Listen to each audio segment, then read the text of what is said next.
Congress still struggling over extending emergency unemployment benefits that expired at the end of last year. Today, the Senate working on a new plan that both sides say is close to being approved, but it does not include a new and somewhat creative proposal made by Senator John Thune, who wants tax breaks for businesses that hire the long-term unemployed. Joining me now is Senator John Thune, Republican of South Dakota. Senator, it's great to have you here. And what's interesting about this proposal is you're trying to solve two problems at once, namely benefits for the unemployed while addressing the problem of people dropping out of the workforce. How does this accomplish those goals? Right. Well, thanks, Kelly. It's nice to be with you. What we think we need to be doing right now is not just treating the symptom, but fixing the problem.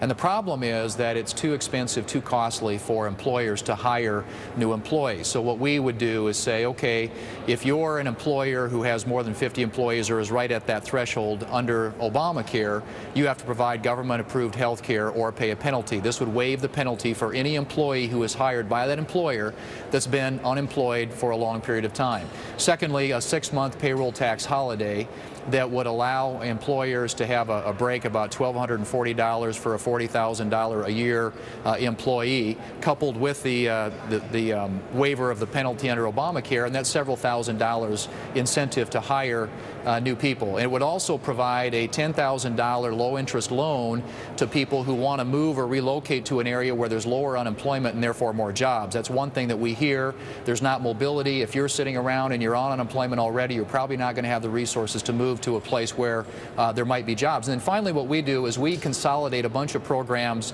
that are worker training programs. There are about 50 programs in 9 federal agencies, all of which are duplicative, in many cases ineffective, and try and create one worker investment fund that would shift some of the power and the resources and the control to the states so that they can help get workers trained for the jobs that are available out there. We think that deals with the problem and not just treats the symptoms. Well, certainly provides incentives to address some of these issues. I wonder then, is it the cost, for example, of doing this that you think is standing in the way of this bill moving forward? Well, I think part of it is there's obviously a little bit of a cost associated with we pay for by reducing federal spending in other areas. But I think part of it is we get hung up in Washington too often on treating symptoms. You know, this will be now the 13th extension of unemployment benefits. Obviously, there are people who have been unemployed for a long period of time.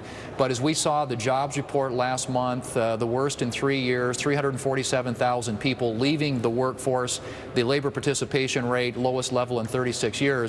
We have a real problem out there, and that's it. We aren't creating the jobs that we need, and we need to make it less expensive, less difficult for employers to create those jobs. And I think ultimately the key to all this is growth, job creation. Right now, that's not happening. And Senator, if the jobless benefits proposal moves forward without the incentives that you're outlining, will you still support it? And if it passes the Senate, would you like to see your colleagues in the House support it? Well, it depends entirely, Kelly, on how it's paid for, whether it's paid for, how it's paid for. Right now, we don't have any agreement going forward with the Senate Democratic leadership. They have not allowed amendments on our side that would allow us to offer up alternatives to pay for it. If we get to that point, I'll take a look at it. Obviously, want to do something, however, that fixes the problem. And that's why I think we need to be having a debate, not just about the symptom, and that is extending unemployment insurance to people who are unemployed for long periods of time, but doing something to create jobs for them. And if it goes over to the House of Representatives, perhaps maybe they'll be in a better position to include some of these types of provisions. But in the end, that's what we need to do. This is about growth. It's about creating jobs. And to do that, you've got to provide incentives for employers to create those jobs. Right. An important package and some interesting thoughts in there as well, Senator. Thank you so much for joining us to lay them out, and we'll be watching from the stock exchange here, certainly. Thanks, Get those Kelly. tweets in.